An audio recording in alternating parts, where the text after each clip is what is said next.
আসসালামু আলাইকুম। এটা কি? এটা কাঁঠাল। এটা আমাদের জাতীয় ফল। আচ্ছা, কাঁঠালটা আমি ভাঙতেছি। আগে ভাঙতাম অন্যভাবে।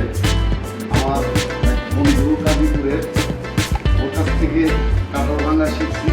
কেন কাঁঠালকে জাতীয় বলতে হবে? শুধু আমার ছোট খালার বাড়ি আশুলিয়া। মিষ্টি দেখছেন কাঁঠালটা কি চমৎকার।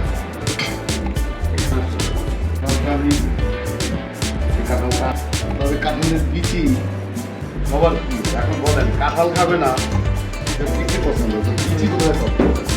আমার দোকানদার বলে ভাই এটা কাঁঠালের